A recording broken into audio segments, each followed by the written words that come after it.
Let's now move to Health Watch. Clinical officers made good their strike threat, prompting public hospitals to engage other means of filling the gap.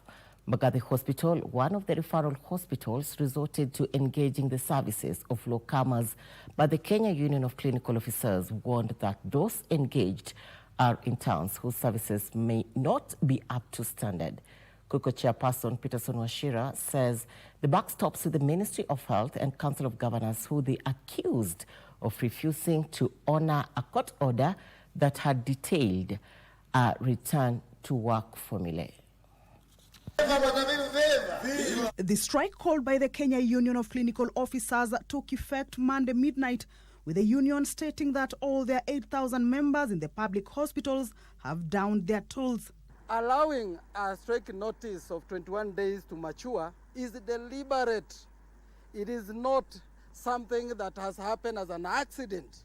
I started walking around this county since saa 11 to ensure compliance. At the heart of the paralysis are three demands that clinical officers say were part of a return to work formula reached during their last industrial action between the union and the Ministry of Health and the Council of Governors, but has remained unhonored a year later. As for the Council of Governors, they had the whole year.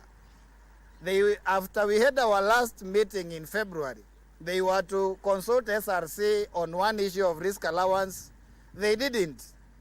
In fact, in October, SRC wrote to the Council of Governors requesting them to bring the request so that SRC can consider. They did not do that until the other day when we were already on strike. The issues of UHC, global healthcare workers, and the demand was clear: harmonize their salary, put them on PNP. They have harmonized salary for the UHC staff. They have not given them the permanent and pensionable. Also in their demands is the employment of additional clinical officers to reduce the workload. According to WHO, we are supposed to see only about 35 to 40 patients within 8 hours. We are seeing in excess of 100 patients. And that means that you cannot link straight. And that is why sometimes we miss the diagnosis, not because we are not well taught, because we are fatigued at work. The impasse definitely putting health facilities and most importantly patients at crossroads. At Mbagathi Level 5 Hospital, the administration has resorted to engaging the services of qualified lawcomers. It had been here before even the strike came, because all the time napatanga kuna like a shortage of staff, na kuna a flow of patients are many.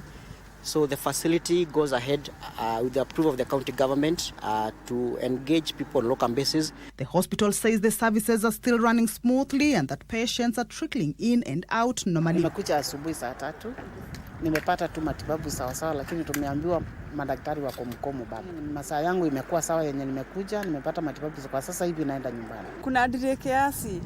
Yeah. Because nilikuja 8:30 na sign ni 2. But si sana, ni vile kukuwa na madaktari wengi. Sana sana tumekuwa na Dr. Moza.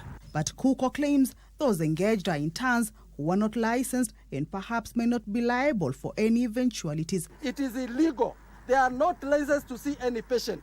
And therefore I want to tell Kenyans that when you visit those facilities where already strike is ongoing, kama utapewa watu ambaye hawaja sahiki ama hawana uwezo wa kuweza kukuona, you are putting your life at stake. Interns cannot work without supervision of those qualified personnel that I've mentioned there. So that is a lie, and it cannot be substantiated. The clinical officer strike worsens a situation already made bad by the ongoing doctor strike. This does not augur well for patients whose hope now hangs on a remedy for this crisis before they themselves look forward to getting better. Kamchimenza for Prime Edition.